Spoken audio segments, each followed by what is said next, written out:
નમસ્કાર વિદ્યાર્થી મિત્રો, કેમ છો? મજામાં ને? ઓકે, ચાલો આજે આપણે ફરી પાછા નવા ટોપિક પર જઈ રહ્યા છીએ. પણ થોડો અટપટો લાગે તમને, પણ બહુ જ સરળ છે. સમજવા માટે પ્રયત્ન કરજો, બરાબર? એટલા માટે કે રિકેપમાં એવું કહેવાનું છે, પણ કહેતા પહેલા પ્રશ્ન જુઓ ને તમે. મેં અહીંયા બે જ ક્વેશ્ચન મૂકેલા છે આજની તારીખના, આપણા બે પ્રશ્નો ડાયજેસ્ટ થઈ જવા જોઈએ. બંને સારા પ્રશ્નો છે. આ તો પેપરમાં પૂછે છે તમને. પ્રશ્ન તમે જુઓ કે ભાઈ વાયુના ગતિજ ઉર્જા આણ્વીય દળની અભિધારણા શબ્દ મૂકેલું છે. ગતિજ ઉર્જા આણ્વીયવાદ કોના માટે? વાયુ. ટૂંકમાં વાયુનો આણ્વીય ગતિવાદ કહેવાય. વાયુનો આણ્વીય ગતિવાદ. આ સાદો શબ્દ છે, પણ આગળ પાછળ કરીને જરા ડેકોરેટિવ કરી દીધું ને કે ભાઈ વાયુના ગતિજ ઉર્જા એટલે ગતિજ ઉર્જા આણ્વીયવાદની અભિધારણા. ધારણા કહેવાય, અભિધારણા કે ઇંગ્લિશમાં આપણે પોસ્ટુલેટ્સ બોલીએ છીએ ને. ઓકે, તો અહીંયા મેં એક પહેલું વિધાન મૂકેલું છે, એ પ્રસ્તાવિકા જૂની તમારી, અને ધારણા જે અભિધારણા છે એ તમારે 7 પ્રકારની અભિધારણા ક્લિયર કરવાની છે. આખું પેજ ભરીને લખાણ બને. એટલે મેં ખાલી હેડિંગ આપી રાખેલું છે દરેકની અંદર, એની તમારે ચર્ચા આપવાની છે. ઓકે, તો આપણે એવું કહીએ કે ભાઈ વાયુ માટેના જે તમે નિયમો શીખી લીધા, મેઇન બોયલનો નિયમ, ચાર્લ્સનો નિયમ, ગેલ્યુસેકનો નિયમ, એવોગેડ્રો નિયમ, બરાબર છે. હવે વૈજ્ઞાનિકો શું કરે છે તો કે પ્રાયોગિક રીતે આ બધી માહિતી મેળવે અને આખું સ્ટેટમેન્ટ તમે રજૂ કરી દીધા ત્રણેય નિયમના મેઇન એવોગેડ્રો સાથે 4 ઓકે. પછી વૈજ્ઞાનિકો વિચારે કે ભાઈ આ વાયુ શા માટે આવી પ્રકૃતિ ધરાવે છે, એનો સઘન ડિટેલમાં અભ્યાસ કરે. આપણે ગુજરાતીમાં કહેવું છે ને કે લસણ ખાઈને પાછળ પડ્યો છે, આદુ ખાઈને પાછળ પડી ગયો છે. એટલે વૈજ્ઞાનિકો છાલ મૂકે નહીં, બરાબર? છેક મૂળ સુધી પહોંચી જાય કે ભાઈ આવી વર્તણૂક શા માટે ધરાવે છે. એટલે વાયુ માટે એ લોકોએ પરિકલ્પના કરી. હવે વાયુ તો નરી આંખે તો દેખાતો નથી આપણને, એટલે જે કે વિચારણા કરેલી છે પ્રાયોગિક અવલોકનને આધારે એ જેટલા 4 નિયમો હતા આપણે વાયુ નિયમો, બોયલ, ચાર્લ્સ, ગેલ્યુસેક ને એવોગેડ્રો બોલીએ છીએ આપણે, તો એ બધા જ નિયમ સાથે સુસંગત થઈ શકે છે ભવિષ્યમાં. એટલે એમણે પરિકલ્પના ધારણા જે કરેલી છે વાયુ માટે, તો એમાં સૌથી પહેલું મેં અહીં એક ચિત્ર તૈયાર કરી રાખ્યું છે કે દાખલા તરીકે પાત્રમાં તમે બ્લેક ટપકા મૂકેલા છે, વાયુના કણ છે, દેખાય છે ને? શું હા પાડો છો? નરી આંખે પણ દેખાતું નથી. એટલે વાયુ માટે જે ધારણા, જે અભિધારણા કરી છે એમાં આપણે એક વસ્તુ ક્લિયર કરતા જઈએ. સૌથી પહેલો શબ્દ તમારી પાસે મૂકેલો છે સંકોચનીયતા. આપણે જાણી લીધું છે કે ભાઈ વાયુનું તમે મેક્સિમમ સંકોચન કરી શકો છો, રાઈટ? હવે અહીંયા જે મેં આકૃતિ મૂકેલી છે કે ભાઈ પાત્રની અંદર તમે વાયુના જે અણુઓ વિચારેલા છે, તો બે સંભાવના, પરમાણુ અથવા તો અણુ શબ્દ આપણે કહીએ છીએ. એ ખૂબ જ નાના કણ શબ્દ વાપરીએ આપણે એટલા માટે કે પરમાણુ તરીકે લો તો તમારી પાસે ખબર છે કે ભાઈ નિષ્ક્રિય વાયુ આવે ને, હિલિયમ, નિયોન, આર્ગોન, ક્રિપ્ટોન અને ઝેનોન. રેડોન ને ન ગણાય, રેડોન રેડિયો સક્રિય તત્વ છે. એટલે આટલા વાયુ સ્થિતિમાં છે, એ સિંગલ પરમાણુ છે. અને બાકીના જે છે એ વાયુ, વાસ્તવિક વાયુ, H2 વાયુ, N2 વાયુ, O2, Cl2, Br2, I2, બરાબર? સંશ્લેષિત વાયુમાં NO2, NO, CO, CO2 આ બધા વાયુ સ્થિતિમાં છે જ તે. તો એક કરતા વધુ પરમાણુ જોડાય એટલે આપણે એને અણુ પણ કહેવાના છીએ. એટલે વાયુ જે છે, સૌથી પહેલો શબ્દ કે વાયુ ખૂબ જ નાના કણ, પરમાણુ અથવા તો અણુનો બનેલો છે. ઓકે, વાત સાચી.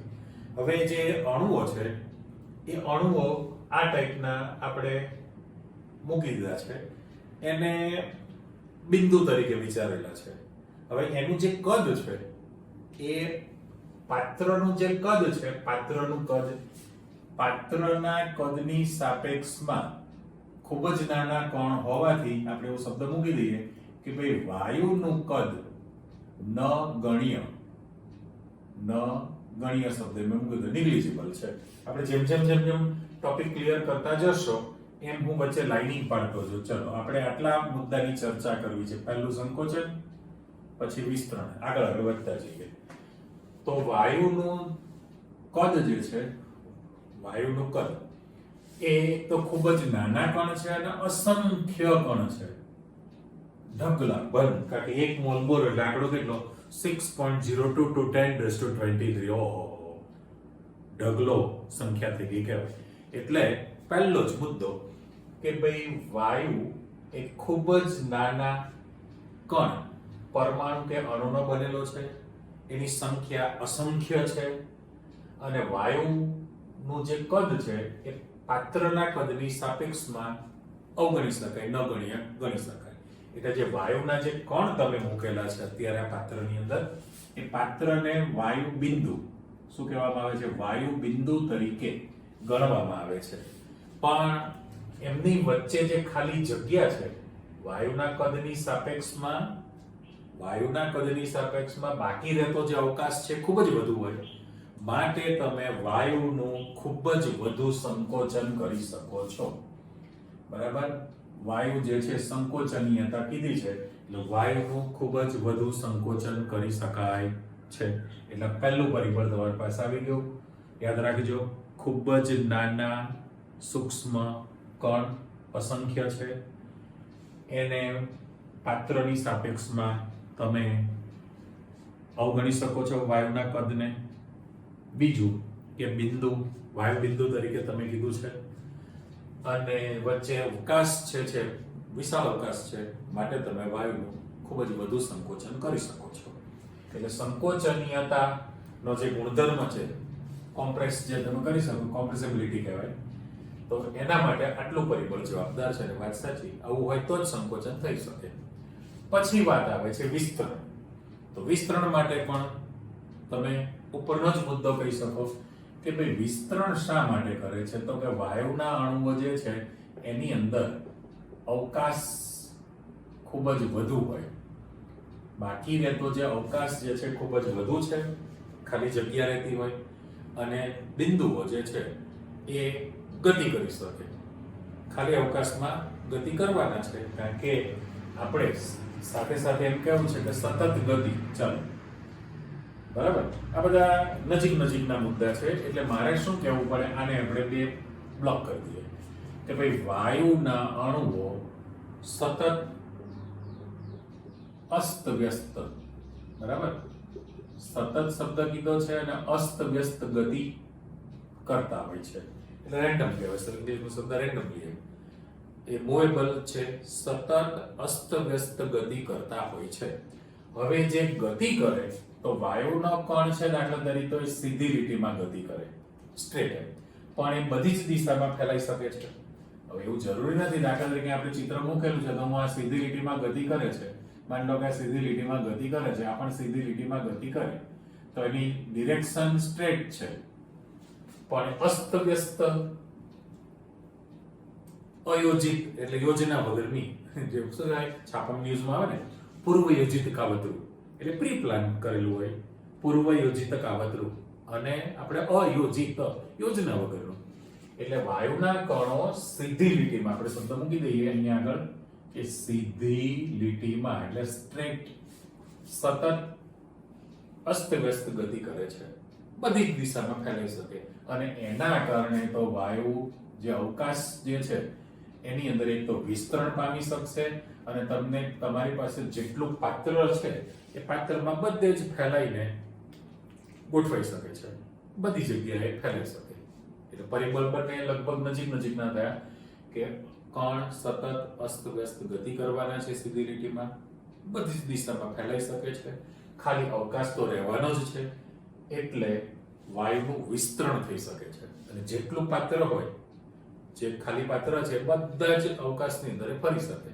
એટલે વાયુ વિસ્તરણનો ગુણધર્મ પણ જણાવી શકે છે. એ મુદ્દો પણ તમારી પાસે આવી ગયો ને. સાથે સાથે સતત ગતિ પણ છે. હવે પ્રશ્ન એવો થયો કે આ બે નજીકના મુદ્દા, દબાણ. દબાણ માટે એવું કહી શકો તમે કે વાયુના અણુઓ જે છે કે વાયુના અણુઓ પરસ્પર એકબીજા સાથે અથડાય. ગતિમાં છે એટલે અણુઓ, દાખલા તરીકે આ જે એક અણુ છે બરાબર, એ ગતિ કરતો આ દિશામાં આવે છે પહેલું, તો સેમ કોપી બીજો અણુ જે છે ગતિ કરતો સામેની દિશામાંથી તમે મૂકેલો છે, જુઓ જોઈએ સેજ ચક્કુ દૂર મૂકું જરાય અલગ આકૃતિ આપણે મૂકીએ છીએ કે ભાઈ આ હવે આ કણ અને આ કણ, ઓકે, અણુઓ પરસ્પર એકબીજા સાથે પણ અથડાવાના છે, પરસ્પર એકબીજા સાથે અથડાય. સાથે સાથે વાયુના અણુઓ પાત્રની દિવાલ સાથે પણ અથડાશે. જો આ પાત્રની જે દિવાલ છે એ દિવાલ સાથે પણ અથડામણ અનુભવે અને પાત્રની દિવાલ સાથે અથડાવાને કારણે એ દબાણ ઉત્પન્ન કરે છે, જેને આપણે વાયુનું આંશિક દબાણ શબ્દ વાપરીએ છીએ વ્યક્તિગત. એટલે દબાણ માટે જવાબદાર કોણ છે? તો કે વાયુના અણુઓ, અત્યારે આપણે શબ્દ મૂકી કે ભાઈ પરસ્પર એકબીજા સાથે અથડામણ અનુભવે. કરેક્ટ? પરસ્પર એકબીજા સાથે અથડામણ અનુભવે છે અને સાથે સાથે અને આપણે એમ કીધું પાત્રની દિવાલ સાથે, પાત્રની દિવાલ સાથે પણ એ અથડામણ અનુભવે છે. તો જે આપણે આકૃતિ મૂકી છે એને અહીંયા ફરી પાછું મૂકવું હોય તો પાત્ર છે, તો પાત્રની દિવાલ સાથે પણ કણ, વાયુનો કણ, પરમાણુ અથવા તો અણુ જે છે અથડામણ અનુભવે છે અને એના કારણે દબાણ ઉત્પન્ન કરે. ક્લિયર? કે ભાઈ વાયુમાં અણુઓ પરસ્પર એકબીજા સાથે અને પાત્રની દિવાલ સાથે અથડામણની ઘટના અનુભવે છે, બરાબર, અને સતત અસ્તવ્યસ્ત ગતિ કરે છે, વિસ્તરણ પામી શકે છે. આ બધા એના સામાન્ય ગુણધર્મ તમારી પાસે લિસ્ટ પ્રમાણે બનતા ગયેલા છે. હવે કેવું થાય કે સ્થિતિસ્થાપક અથડામણથી ઊર્જા અચળ રહે. બધું કોરિલેટેડ છે. હવે આના માટે આપણે શબ્દ મૂકી દઈએ છીએ, આ પાર્ટ પાડી દે. ઓકે, તો પહેલામાં પહેલું કે જ્યારે અણુ અથડામણ અનુભવે તો એમાં શબ્દ મૂકો છે અથડામણ પહેલા અણુની ઊર્જા, ઓકે, અને અથડામણ બાદ પછી બાદમાં અણુની ઊર્જા.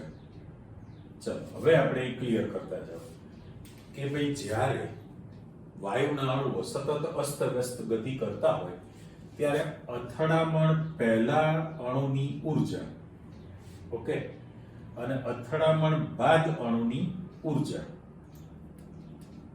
શું થાય? તો કે ઊર્જાની આપ-લે કરે. બરાબર. હવે પ્રશ્ન એવો છે કે એના પહેલાની જે ઊર્જા હોય અણુની, અથડામણ પહેલાની ઊર્જા અને અથડામણ પછીની જે ઊર્જા થાય, અથડાઈ ગયા પછીની જે ઊર્જા હોય, તો બે ઊર્જા માં તફાવત આવે. કારણ કે અણુઓ શું કરે છે? ઊર્જાની આપ-લે કરે. આપ-લે વિનિમય શબ્દ કહીએ કે જ્યારે અથડાય તે એક અણુ પોતાની ઊર્જા બીજા અણુને આપે, બીજો ત્રીજાને આપે, તો ઊર્જાની આપ-લે થઈ કહેવાય, વિનિમય થયો કહેવાય. તો ઊર્જા અથડાતા પહેલા અને અથડાતા બાદ તો ઊર્જામાં તો ફેરબદલી થવાની છે, વધઘટ થઈ શકે, સાચી વાત છે. પણ આપણે જે છે પાત્રમાં જે વાયુ રાખેલો છે, સરેરાશ કુલ ઊર્જા અચળ રહે. અણુઓની જે છે કુલ ઊર્જા જે છે, કુલ ઊર્જા તમારી પાસે હંમેશા અચળ રહેવાની છે.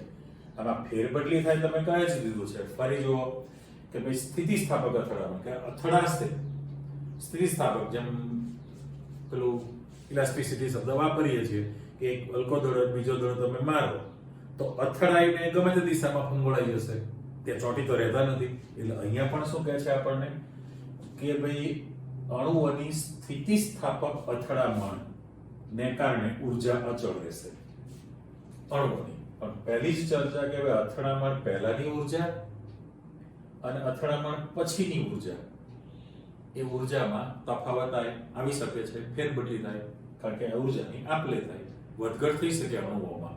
વધી શકે, ઘટી શકે, વાત સાચી. પણ વાયુની કુલ ઉર્જા જે છે તમારી પાસે હંમેશા કેવી રહેવાની છે? અચળ જ રહે. એટલે આપણી પાસે સ્થિતિસ્થાપક અથડામણથી ઉર્જા અચળ રહે. હવે પ્રશ્ન આવી ગયો કે ગતિજ ઉર્જા જુદી જુદી છે. સાચી વાત છે. કોઈ પણ વાયુનો કણ એટલે પરમાણુ અથવા તો અણુ છે, તો આપણે જાણીએ છીએ કે તમારું સૂત્ર શું છે? હમણાં બાજુના પ્રશ્નમાં લખવાના છે કે ગતિજ ઉર્જા બરાબર હાફ mu² છે. બરાબર? આપણી પાસે જે ગતિજ ઉર્જા લેવાની છે, કોઈ પણ અણુની ગતિજ ઉર્જા હાફ mu² તમે લખી શકશો. હવે આની અંદર આપણે કીધું કે સીધી લીટીમાં ગતિ કરે છે એટલે સદિશ રાશિ પણ તમારે લેવાની છે. અસ્તવ્યસ્ત ગતિ કરે તમે સ્વીકારી લો છો, પણ દરેક અણુની ગતિજ ઉર્જા જે છે જુદી જુદી હોય. કારણ કે અથડાતા પહેલાની ઉર્જા, અથડાતા પછીની ઉર્જા, તો ઉર્જામાં વધઘટ થઈ શકે, વધુ પણ હોઈ શકે, ઓછી પણ હોઈ શકે. અને એટલા માટે જુદી જુદી ગતિજ ઉર્જા ધરાવતા હોય પણ આપણે સરેરાશ ગતિજ ઉર્જા લઈએ છીએ. વાયુની અંદર અણુઓની સરેરાશ ગતિજ ઉર્જા તમારે ધ્યાનમાં લેવી પડે. હવે સરેરાશ ગતિજ ઉર્જા જ્યારે તમે રાખતા હો, સરેરાશ ગતિજ ઉર્જા, તો અહીંયા આગળ સરેરાશ વેગ તમારે લેવો પડે. કારણ કે દરેક કણની ગતિ ઉર્જા જુદી જુદી હોય. જેટલા કણ છે U1 U2 U3 એમ તમે લઈ રાખો, આપણે લખીએ સૂત્રમાં, તો આપણે સરેરાશ ગતિજ ઉર્જાને ધ્યાનમાં રાખવી પડે છે, પણ દરેકની જુદી જુદી હોય. હવે પ્રશ્ન થયો એની જ વસ્તુ કે ગતિજ ઉર્જા જે છે એ નિરપેક્ષ તાપમાનના સમપ્રમાણમાં હોય છે. કારણ કે વાયુના અણુઓની અથડામણની ઘટના થાય તો એની ગતિજ ઉર્જા જે છે એ નિરપેક્ષ તાપમાનના સમપ્રમાણમાં હોય છે. હવે આપણે કલ્પના કરો કે તમારી પાસે આ પાત્રનું કદ અચળ છે. એટલે અચળ કદે તમારી પાસે પાત્રમાં વાયુ રાખેલો છે. ઓકે, હવે જો તમે પાત્રનું દબાણ વધારશો તો વાયુનું સંકોચન થવાનું છે ને. તો સંકોચન થાય ત્યારે એની ઉર્જામાં ફેરબદલી થવાની છે. એનો અર્થ એવો થયો કે આમ આપણે પહેલા એક વસ્તુ ક્લિયર કરો કે માની લો કે તમારી પાસે આ પિસ્ટન સિલિન્ડર ટાઈપની રચના છે, અચળ કદે પાત્ર રાખેલું છે. હવે જો તમે એની અંદર કદ અચળ છે પાત્રનું અને તમે દબાણ વધારો અથવા તાપમાન વધારો, બંને વસ્તુ છે ને. હવે પરિસ્થિતિ કેવી થવાની છે કે જો તમે અહીંયા ટેમ્પરેચર વધારો, આપણે બે વસ્તુ મિક્સ ન કરો. હું કહું છું કે ભાઈ અચળ કદે રહેલા વાયુનું જો તાપમાન વધારવામાં આવે તો વાયુનું દબાણ વધે છે. દબાણ વધવા માટે શું કારણ જવાબદાર છે? તો કે આપણે ઉપર કીધું છે કે ગતિજ ઉર્જામાં વધારો થાય. તાપમાન વધવાને કારણે અણુની ગતિ વધવાની છે. અણુઓ એકબીજા સાથે અથડામણનો દર વધી જાય, ઉર્જાની આપ-લે કરી શકે. પરિસ્થિતિ એવી થાય કે અણુઓ પાત્રની દિવાલ સાથે, વધુ ઉર્જા ધરાવતા અણુઓ પાત્રની દિવાલ સાથે વધુ અથડામણ અનુભવે, માટે તમને પાત્રમાં રાખેલા વાયુનું દબાણ વધુ પ્રાયોગિક રીતે મળે. વસ્તુ ક્લિયર? કે ભાઈ અચળ કદ ધરાવતા વાયુનું જો તાપમાનને વધારવામાં આવે તો હંમેશા તાપમાન વધે તો વાયુનું દબાણ પણ શું થશે? વધે છે. કેમ? તો કે તાપમાન વધવાને કારણે અણુની ગતિજ ઉર્જામાં વધારો થાય એટલે અથડામણનો દર વધી જાય અણુઓ વચ્ચે. ઊંચી ગતિજ ઉર્જા ધરાવતા અણુઓ પાત્રની દિવાલ સાથે વધુ અથડામણ અનુભવે, જેના કારણે દબાણ વધે છે. ઓકે, હજુ એક વસ્તુ આપણે એમ કહેવી છે કે ભાઈ સતત અસ્તવ્યસ્ત ગતિ કરે છે.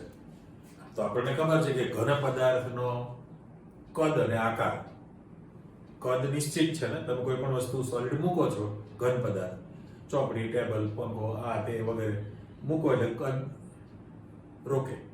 આકાર પણ ખરો. નિયમિત અને અનિયમિત બંને શબ્દ છે. નિયમિત આકારના બધા પદાર્થો, અનિયમિત આકારના પણ હોઈ શકે. ઓકે, ઘન પદાર્થને આકાર અને કદ છે. પ્રવાહીને કદ ખરું પણ આકાર નથી.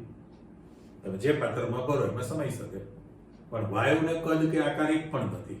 હવે અહીંયા પ્રશ્ન એવો થયો કે અભિધારણા જે તમે તૈયાર કરી છે વાયુ માટે, વાયુની આણ્વીય ગતિવાદની જે અભિધારણા છે એમાં એક બાબત એવી સ્વીકાર્ય છે, આપણે એમ વિચારો, અહીંયા આપણી પાસે ચિત્ર છે કે જો અણુઓની ગતિ મંદ થઈ જાય, જો આપણે કીધું ને સતત અસ્તવ્યસ્ત ગતિ કરે છે, પણ જો ગતિ બંધ થઈ જાય, ગતિ બંધ થઈ જશે તો અણુઓ જે છે એ ચોક્કસ રચનામાં ગોઠવાઈ જાય. અણુઓ જે છે ગતિ કરતા બંધ થાય એટલે સેટ થઈ જશે, સેટલ ડાઉન કહેવાય ને, ગોઠવાઈ જાય, પણ નિશ્ચિત આકાર ધરાવે. આનો આકાર કેવો બની જાય? નિયમિત નિશ્ચિત આકારે અણુઓ ગોઠવાઈતા હોય, પણ એ આકાર આપણે જોઈ શકતા નથી. આ કલ્પના કરી કહેવાય ને. જો નિયમથી વિરુદ્ધ થયું ને, કારણ કે અભિધારણામાં વાયુ તો સતત, વાયુના અણુઓ સતત ગતિશીલ છે એવું આપણે સ્વીકારેલું છે, પણ જો એ ગતિજ ઉર્જા ન ધરાવે, ગતિ કરતા બંધ થઈ જાય તો સેટલ ડાઉન થાય, બેસી જશે અણુઓ, નિશ્ચિત પ્રકારની ગોઠવણી ધરાવશે, પણ એ ગોઠવણી આપણે નરી આંખે જોઈ શકતા હોતા નથી. એ વિરુદ્ધ ઘટના રહી, ગતિશીલતા તમે અટકાવી કહેવાય, જે શક્ય હોતું નથી. એટલે ટૂંકમાં આ જે બધી અભિધારણા તમે મૂકેલી છે એ સાબિતી આપી શકે છે ભાઈ વાયુનો સંકોચવાનો ગુણધર્મ છે, વિસ્તરણ પામવાનો ગુણધર્મ છે, સતત ગતિશીલ છે, ઠરી ન શકે આ ધારણા, અને અથડામણથી પાત્ર દિવાલ પર દબાણ ઉત્પન્ન કરશે અને ઉર્જાની આપલે કરે છે. બધાની ઉર્જા જુદી જુદી હોય એટલે આપણે સરેરાશ ઉર્જા લઈએ છીએ, અને ગતિજ ઉર્જા તાપમાન સાથે સીધો સંબંધ ધરાવે છે.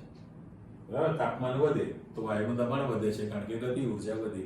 એટલે બધા જ પરિબળો તમે શાંત ચિત્તે ટેક્સ્ટ બુકમાં લાઈન ટુ લાઈન વાંચશો અને અંડરલાઈન કરતા જશો તો તમે એક પણ વાક્ય ગોખવું નહીં પડે, બધું જ યાદ રહી જાય એવું છે. Okay, clear? ચાલો નવા પ્રશ્ન તરફ જઈએ છીએ. આલેખ વાળો પ્રશ્ન છે. આપણે ટેક્સ્ટ બુકનો જે આલેખ છે ડ્રો કરી દીધેલો છે, પણ આ વાયુ પરનો છે. એટલે પહેલું જ કે ગતિજ ઉર્જા, કાઇનેટિક એનર્જી, અને આણ્વીય ઝડપ એટલે અણુની જે ઝડપ છે એ આકૃતિ દોરીને તમે સવિસ્તાર સમજૂતી આપવા તમારો ક્વેશ્ચન છે. હવે આપણે એમ કીધું છે કે ભાઈ વાયુમાં અણુ કે પરમાણુ સતત અસ્તવ્યસ્ત, રેન્ડમલી સતત અસ્તવ્યસ્ત ગતિશીલ છે, ગતિ તો કરે છે. બીજું કે અણુઓની, દરેક અણુઓની ગતિજ ઉર્જા જુદી જુદી પણ હોય છે. બરાબર, માટે આપણે સરેરાશ ગતિજ ઉર્જાને ધ્યાનમાં રાખીએ છીએ. તો પ્રશ્ન, અને ગતિજ ઉર્જાને તાપમાન સાથે સીધો સંબંધ છે.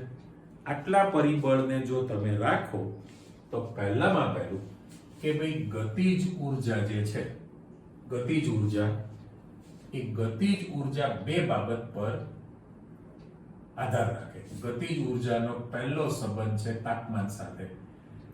બરાબર, તમે પહેલા તાપમાનની ચર્ચા કરશો, અને બીજું જે છે આણ્વીય દળ પર. પ્રશ્નનો મીનિંગ તમારો આટલો જ છે કે ભાઈ વાયુની ગતિજ ઉર્જા, પહેલા આપણે ચર્ચા કરી દીધી કે સતત અસ્તવ્યસ્ત ગતિ કરે છે. વાયુના અણુઓની ગતિજ ઉર્જા અથવા તો વાયુના અણુની ઝડપ જે છે એ તાપમાન સાથે સીધો સંબંધ ધરાવે અને આણ્વીય દળ પર આધાર રાખશે.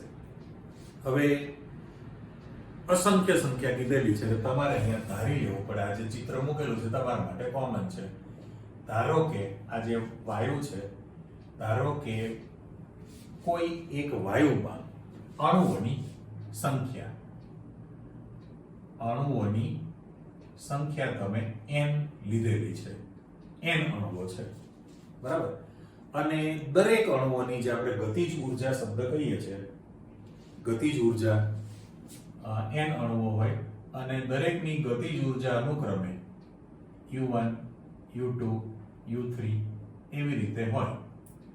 બરાબર, અણુઓની સંખ્યા તમારી પાસે n છે. ધારો કે કોઈ એક વાયુમાં રહેલા અણુઓની સંખ્યા n છે, અને આ અણુઓની વ્યક્તિગત, આપણે સ્વતંત્ર ગતિજ ઉર્જા અનુક્રમે u1 u2 u3 up to છે ને અપ ટુ હોય તો તમારી પાસે ગતિજ ઉર્જા લખવી છે આપણે તો એના માટે શબ્દ વાપરવો પડે સરેરાશ ગતિજ ઉર્જા. ઓકે, હવે સરેરાશ ગતિજ ઉર્જા જ્યારે તમારે લેવી હોય તો ગતિજ ઉર્જા માટેનો સિમ્બોલ તમારી પાસે આપણે અહીંયા u લખીએ છીએ u અને av બાજુમાં av એટલે એવરેજ મીનિંગ થયો સરેરાશ ગતિજ ઉર્જા. એ ક્યારે મળી શકે તો કે તમારી પાસે દરેક કણની u1 u2 u3 up to un અણુ હોય આ બધાની ઉર્જાનો સરવાળો અને n વડે તમે જે સંખ્યા છે n વડે ભાગી નાખો તો તમારી પાસે સરેરાશ ગતિજ ઉર્જા મળી જશે. આ સૂત્રને હું બ્લોક કરી દઉં. બરાબર, અહીં સરેરાશ શબ્દ ઉપર મેં જરા રાઉન્ડ મૂકી દીધેલો છે. સરેરાશ ગતિજ ઉર્જા શબ્દ કીધેલો છે એ તમે મેળવી શકો. હવે આપણે ગ્રાફમાં જવું છે. સૌથી પહેલા ગ્રાફ ટેક્સ્ટ બુકમાં જે પ્લોટ કરીને આપેલો છે પહેલો ગ્રાફ જુઓ. તાપમાનની ચર્ચા કરીએ છીએ કે ઓરિજિન 0 0 આ અણુઓની ઝડપ છે એટલે સ્પીડ અને અણુઓની સંખ્યા. હવે પ્રાયોગિક રીતે તમને ખબર પડી છે કે જે વાયુ છે જે રેડ કલરનો આલેખ મૂકેલો છે એ T1 તાપમાને છે, T1 તાપમાને રહેલો વાયુ, અને ગ્રીન કલરનો જે આલેખ મૂકેલો છે એ T2 તાપમાને રહેલો વાયુ. પણ અહીંયા ચોખવટ કરી છે કે T2 is greater than T1 છે, T1 કરતા T2 તાપમાન વધુ છે. તો આપણી પાસે જે ગ્રાફ પ્લોટ કરેલો છે એમાં તફાવત શું જોવા મળે છે?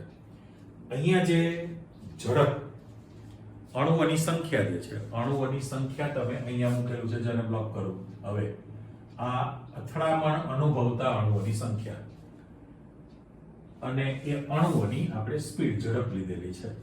તો પહેલો એક આલેખનું તમે અવલોકન કરો રેડ કલરનો. તો અહીંયા જેમ તમે વધતા જાઓ એમ તમારી ઝડપ આગળ વધતી જવાની છે ને. તો અને આ સંખ્યા છે, આ જે મૂકેલું છે અણુઓની સંખ્યા છે અને ઝડપ છે. તો ગ્રાફમાં તમે જોઈ શકો છો કે બહુ જ ઓછી ઝડપ, અહીંયા તમે એટલે રમો આટલાની અંદર તો ઓછી ઝડપ ધરાવતા અણુઓની સંખ્યા ઓછી થાય ને. સેમ કોપી વધુ ઝડપ, તમે આ બાજુ આ રેડ પોર્શન વિચારો તો વધુ ઝડપ ધરાવતા અણુઓની સંખ્યા પણ તમારી પાસે ઓછી છે કે નહીં. એટલે ખૂબ જ વધુ ઝડપ ધરાવતા અને ઓછી ઝડપ ધરાવતા અણુઓની સંખ્યા હંમેશા ઓછી હોય. એ બંને ગ્રાફ માટે સાચું, રેડ માટે, ગ્રીન માટે. પણ હવે તમારી પાસે જે ગ્રાફ પ્લોટ કરેલો છે એમાં પીક પોઈન્ટ તમે જોઈ લો. અહીંયા જે શબ્દ છે એને ચોખવટ કરવાની છે કે પીક પોઈન્ટ જે તમે અહીંયા મૂકેલું છે મહત્તમ બિંદુ, તો એના માટે શબ્દ સૌથી વધુ સંભાવ્ય ઝડપ, સૌથી વધુ સંભાવ્યતા ઝડપ કહેવાય. એટલે અહીંયા સ્પીડ માટે તો તમે ગતિ માટે u સિમ્બોલ વાપરેલો છે. m એટલે મેક્સિમમ, p એટલે પ્રોબેબિલિટી સંભાવના. એટલે maximum probable speed, maximum probable speed એવું એનું ફૂલ ફોર્મ થાય. એટલે ump શબ્દ મૂકેલો છે તમારું પીક પોઈન્ટ મૂકેલું છે, રાઈટ. અચ્છા, હવે તમારી પાસે બીજો જે મુદ્દો લખેલો છે એ એના કરતા પોઈન્ટ જોઈ લેજો. આ દાખલા તરીકે હું પોઈન્ટ જે નંબર આપું આમાં ગ્રીન કલર વાપરી દઉં છું. ચાલો, કે સૌથી વધુ સંભાવ્ય ઝડપ છે આ જે એ નંબરનું પોઈન્ટ કહું છું. પછી તમારી પાસે અહીંયા સરેરાશ ઝડપ છે uav એટલે એવરેજ સરેરાશ ઝડપ તમે જે લેવાની છે વાત કરીએ કે દરેક કણની જે ગતિજ ઉર્જા છે તો દરેક કણની ઝડપ છે તો એને n વડે તમે ભાગી નાખો તો એ સરેરાશ ઝડપ તૈયાર થઈ કહેવાય. અને એ જે બિંદુ છે અહીંયા આગળ એનો b નંબર આપો છો, જો આ b નંબર. ઓકે, અને પછી તમારી પાસે હજુ એક શબ્દ મૂકેલો છે વર્ગ મધ્યક મૂળ ઝડપ. એટલે એને રૂટ એટલે વર્ગ થયો, મીન એટલે મધ્ય, અને વર્ગમૂળ છે એટલે સ્ક્વેર. મૂળ આનું જે છે આ વર્ગ મધ્યક મૂળ ઝડપ એટલે યુ આરએમએસ લખેલો છે. Root mean square speed, mean root square speed. બરાબર, એ શબ્દ તમારી પાસે આખો તૈયાર થયો કહેવાય. હવે એ ત્રણની જે સંજ્ઞા છે મેં ગ્રીન આલેખમાં પણ મૂકી દીધી છે. પ્રશ્ન શું છે આપણો કે ભાઈ જો તમે ગતિજ ઉર્જા જે છે, ગતિજ ઉર્જા એ ઝડપ તાપમાન સાથે સીધો સંબંધ ધરાવશે. ગતિજ ઉર્જા તાપમાન સાથે સીધો ધરાવે છે તો એને ગતિજ ઉર્જાને તમે ઝડપ શબ્દ પણ વાપરી શકો કે નહીં? હવે તો ઝડપ ને તાપમાન સાથે સંબંધ છે. પરિસ્થિતિ કેવી થઈ કે T1 કરતા T2 તાપમાન વધુ છે, એટલે ઊંચા તાપમાને જો વાયુ હોય તો એની અંદર જે છે આ આલેખનું જે પીક પોઈન્ટ જે છે એના કરતા ગ્રીન કલરનો આલેખનું પીક પોઈન્ટ તમારું ઓછું છે, અથવા તો હાઈટ એની ઓછી, ચપટો બનેલો આલેખ કહેવાય. પણ આમાં જે અણુઓની સંખ્યા તમારે વિચારવાની છે. વિચારજો હવે કે સંભાવ્ય ઝડપ, દાખલા તરીકે રેડ માટે મૂકું તો તમારી સંભાવ્ય ઝડપ જે આંકડો મળે એના કરતા ગ્રીન આલેખ માટે જ્યારે તમે જાઓ, ગ્રીન કલરના આલેખ માટે જ્યારે તમે જવાના છો, ચાલો આપણે ટચ કરી દઈએ આગળ. તો ગ્રીન કલરના આલેખ માટે મારે વિશ્લેષણ આપું છું, અહીં સુધી જવું પડે ને, તો મેં વધારાની માહિતી આપી. તો પહેલામાં પહેલું T1 તાપમાને જે છે અણુઓની સંખ્યા જે હતી, એમાં જે અણુઓની જે ઝડપ હતી, મહત્તમ ઝડપ, એના કરતા T2 તાપમાને તમારી પાસે અણુઓની ઝડપ વધે છે. અણુઓની ઝડપ શું થઈ છે?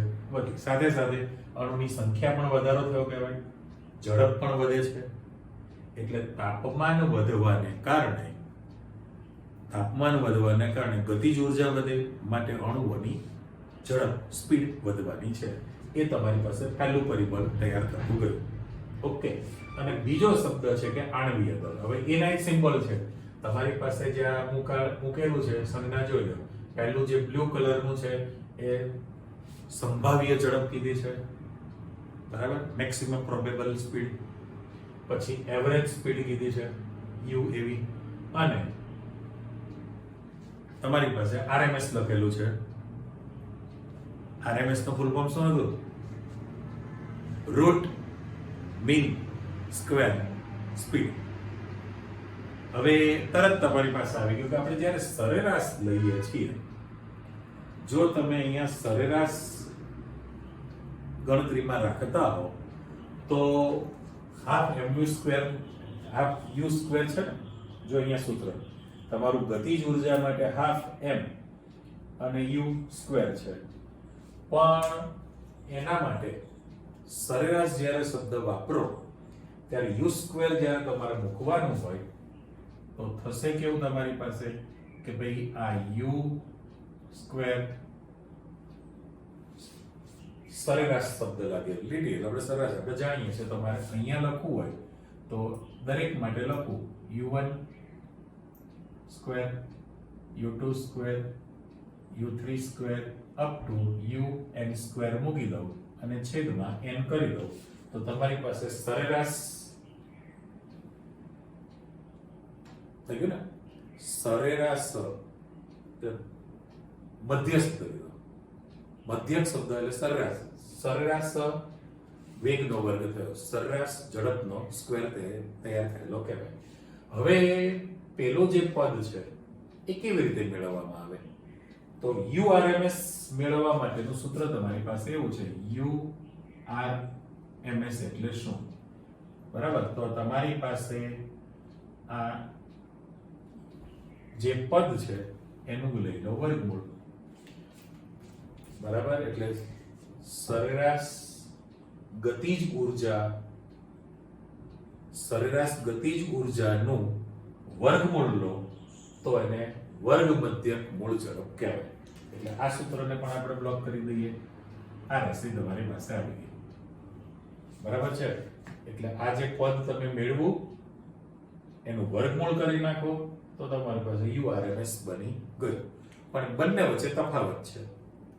તો આ કિંમત જે છે ત્રણે ત્રણ આલેખની અંદર મેં A, B મૂક્યું છે અને ગ્રીન કલરનું હજુ સી નંબરનો ટપકો મૂકી દઉં, એ તમારી પાસે આ સી નંબરનો આલેખ થયો. તો મારે અહીંયા પણ રેડ પેનથી મૂકવું હોય તો યુ એમ પી છે ને એ બિંદુ કહું, યુ એવી ને બી બિંદુ કહું અને યુ આર એસ ને સી બિંદુ કહેવામાં આવે. તો પરિસ્થિતિ કેવી થઈ તમારી પાસે કે ભાઈ આની અંદર આ જે યુએમપી સંખ્યા લઈએ છો આપણે, હવે તમે પહેલા ગ્રાફમાં ઝડપ, કારણ કે બધામાં સંભાવ્ય ઝડપ નીચે લીટી કરું, અહીંયા સરેરાશ ઝડપ નીચે લીટી કરી અને વર્ગ મધ્યક મૂળ ઝડપ, એટલે વર્ગમૂળ મધ્યક કહેવાય ને. લોકો ખરેખર શું વર્ગમૂળ મધ્યક વર્ગમૂળ ઝડપ એમ લખું તો પણ ચાલે કે નહીં? આને શબ્દ નથી ગમતો તો આપણે શું કરી નાખીએ, મધ્યક એટલે મધ્યક વર્ગમૂળ ઝડપ, એટલે અહીંયા આગળ હું શબ્દ પાછળ મૂકી દઉં, મધ્યક વર્ગમૂળ ઝડપ એવો શબ્દ મૂકી દઈએ. તો એમાં પણ ઝડપ શબ્દ છે. તો ચિત્ર પરથી તમે જોઈ શકો છો, શું જોઈ શકો છો કે ઝડપની જે કિંમત છે એ તમારી પાસે બદલાતી રહે. આ તમારું પહેલું પદ હતું કે ભાઈ સરેરાશ ઝડપ તમારી સંભાવ્ય ઝડપ જે છે વધી ગઈ છે. હવે એક જ આલેખ માટે તમારે વિચારણામાં લેવું હોય, દાખલા તરીકે રેડ આલેખ માટે તમારે જવું છે, તો રેડ આલેખ માટે હું અહીંયા મૂકું છું.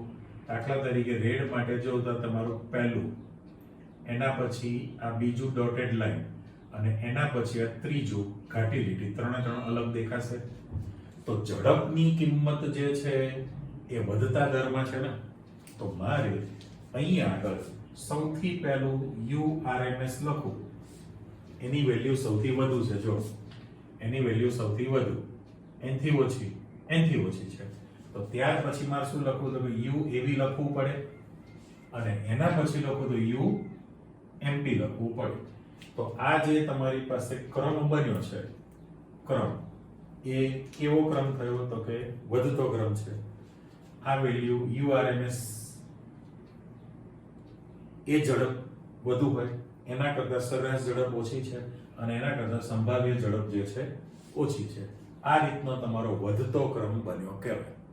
અને એમનો જે ગુણોત્તર છે એ ગુણોત્તરનો પણ તમારે આ જે પદ મૂકેલું છે એનો ગુણોત્તરનો મારે આંકડો લખવો હોય, નીચે આપણે આપી દઈએ છીએ. જુઓ તો આ 1 જેમ બરાબર 1 આમાં 1 જેમ, પહેલા 1 જેમ વાળો આમ જરા આંકડો મોટો કરતો, એવું કરીએ. ચાલો હું જેમ વાળું પદ છે એવું તો એ નથી દેખાતું, આપણે રેડ પેનમાં કરીએ.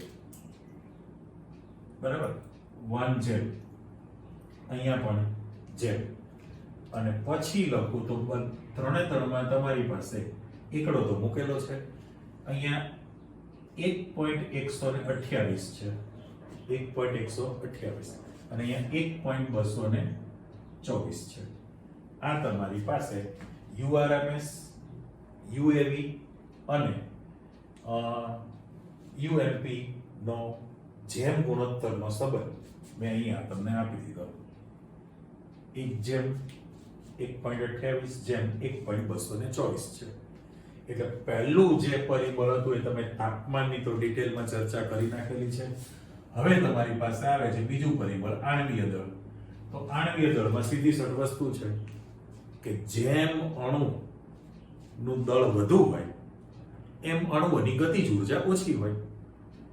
એટલે ભારે અણુ હોય તો ગતિજ ઊર્જા ઓછી હોવાની, અને અણુ હલકો હોય તો એની ગતિજ ઊર્જા કેવી હોવાની છે, સ્પીડ હોય ને ઝડપી હોય. બરાબર, આ સાદું ઉદાહરણ છે કે સિંગલ બોડી હોય, હલકું ફુલકું સિંગલ બોડી દોડધામ સીડી ચડ ઉતર કરી શકે. મારી જેમ થોડું ભારે કામ હોય તો ગતિ ઊર્જામાં ઘટાડો થાય ને. અહીંયા બીજો આલેખ તમને આપેલો છે, જુઓ, ખાલી કમ્પેરિઝન કરેલી છે કે ભાઈ અણુઓની સંખ્યા છે, આણ્વીય ઝડપ છે, UMP જ લીધેલું છે એટલે મહત્તમ આપણે પીક પોઈન્ટ લીધું છે ને. બંને આલેખની અંદર પીક પોઈન્ટ એ નંબર છે, પીક પોઈન્ટ એ નંબર છે આની અંદર. એટલે મેક્સિમમ પ્રોબેબલ સ્પીડ કીધી છે, મેક્સિમમ પ્રોબેબલ સ્પીડ. UMP જે છે એ Cl2 માટે આંકડો જુઓ તો Cl2 નો અણુભાર વધી ગયો ને, 35.5 વત્તા 35.5 70 અણુ બરાબર લઈએ, એટલે સોરી 71 લઈએ છે ને, 35 70 વત્તા 1. તો Cl2 અણુ કદમાં મોટા હોય તો એની જે છે ગતિ ધીમી હોય, જો અહીંયા આગળ, ત્યારે એની સાપેક્ષમાં N2 તમારી પાસે 14 વત્તા 14 28 એનો અણુભાર ઓછો છે, તો એ હલકો અણુ થયો કહેવાય. તો એના માટેની જે છે સરેરાશ આણ્વીય ઝડપ, અણુઓની જે ઝડપ છે એ તમારી પાસે આ જે અણુની સંખ્યાને ફરી પાછું બ્લોક કરી દો અને આણ્વીય ઝડપને બ્લોક કરી દો, તો તમને અહીંયા સીધું દેખાઈ જ આવે છે કે ભાઈ મહત્તમ તમારી પાસે જે વેલ્યુ આવવાની, જે કયો પેન વાપરવું એ વિચારીએ કે ભાઈ અહીંયા આગળ Cl2 અણુ માટે જો તમે ગણતરીમાં લેશો તો તમારો જે આલેખ છે એ અહીંયા આવી ગયો, બરાબર, આ ઝડપ.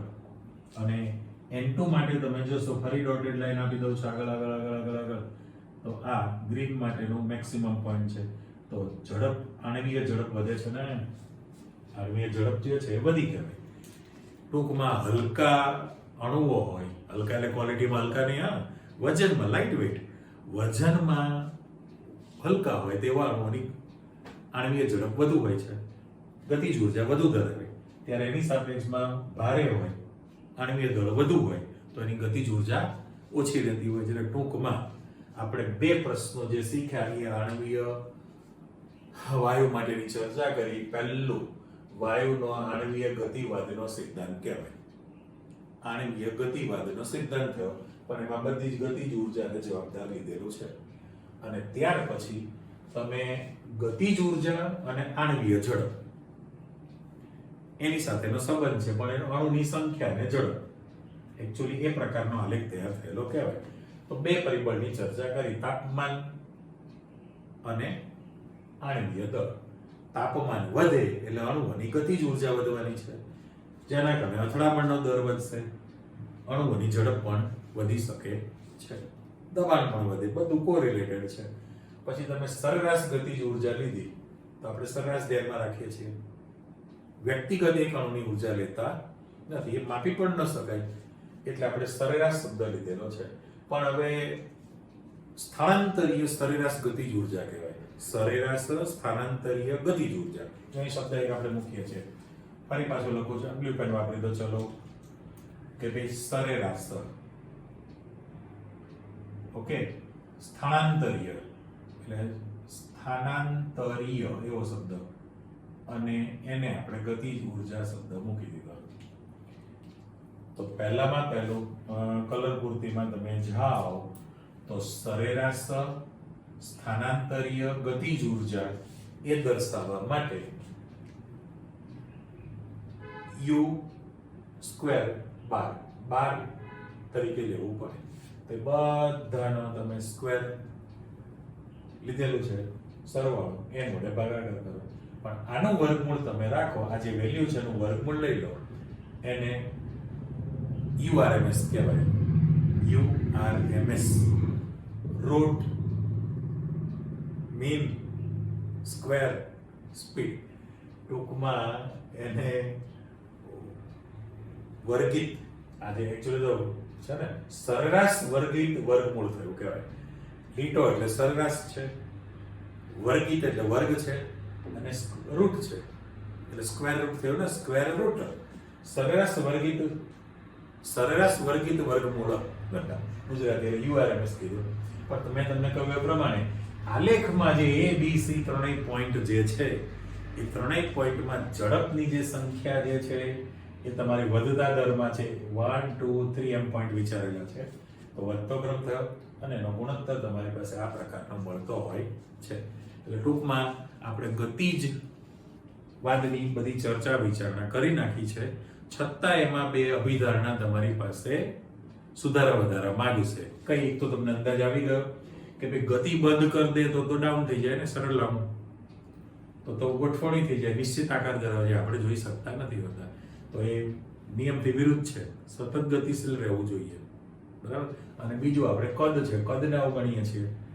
વિશાળ જે પાત્રનું કદ છે એની સાપેક્ષમાં વાયુનું કદ ન ગણીએ છે, સતત ગતિશીલ છે એવું તમે ધારણામાં લો છો અને એના કારણે તો તમે સંકોચન કરી શકો છો. એટલે એ તો હજી ભવિષ્યમાં તમે શીખવાના છો, બરાબર. આ વાસ્તવિક વાયુ અને આદર્શ વાયુની વર્તણૂકનો તમે અભ્યાસ કરશો, એ પણ આલેખવાળા ક્વેશ્ચન છે. યાદ કરી લો કે ભાઈ જે વાયુઓ બોયલનો નિયમ, ચાર્લ્સનો નિયમ અને એવોગેડ્રોના નિયમને અનુસરે, એટલે સરવાળા 3 ભેગા કરીને તમે આદર્શ વાયુ સમીકરણ નતા લાવેલા. એટલે એવું ના કહી શકે કે જે વાયુ આદર્શ વાયુ સમીકરણને અનુસરતા હોય તો એ આદર્શ વાયુ કહેવાય ઓન પેપર, અને આદર્શ વાયુના અનુસરતા ન હોય તો એ વાસ્તવિક વાયુ છે. એ વાસ્તવિક વર્તણૂક થઈ કહેવાય. આદર્શ વર્તણૂકની અંદર વિચલન જોવા મળે. કેવા પ્રકારનું છે એ બધું તમે અભ્યાસ કરવાના છો અને એના પરથી સુધારા વધારા આવશે. ઓકે, ચાલો ટેક્સ્ટ બુકમાં સામસામીના 2 પેજનું સરસ મજાનું આપણે ડિસ્કશન કરી લીધેલું છે. એક પણ શબ્દ કાઢવાનો નથી, લાઈન ટુ લાઈન બધું વાંચીને તમારે તૈયાર કરવાનું છે. હજી વૈજ્ઞાનિકનું નામ તો કહેવાનું રહી ગયું ને. આ શોધ કોણે કરી હતી? મેક્સવેલ અને બોલ્ટ્ઝમેન. મેક્સવેલ એટલે આખું નામ છે મેક્સવેલ અને બોલ્ટ્ઝમેન, એને અભ્યાસ કરેલો હતો. એટલા માટે આ જે વક્ર છે એને મેક્સ બોલ્ટ્ઝમેન વક્ર તરીકે પણ ઓળખવામાં આવે છે. આ બધી એની ચર્ચા હતી. નેક્સ્ટ ટાઈમ ફરી પાછા નવા ટોપિકમાં આગળ વધશું. ઓકે, બાય, આવજો.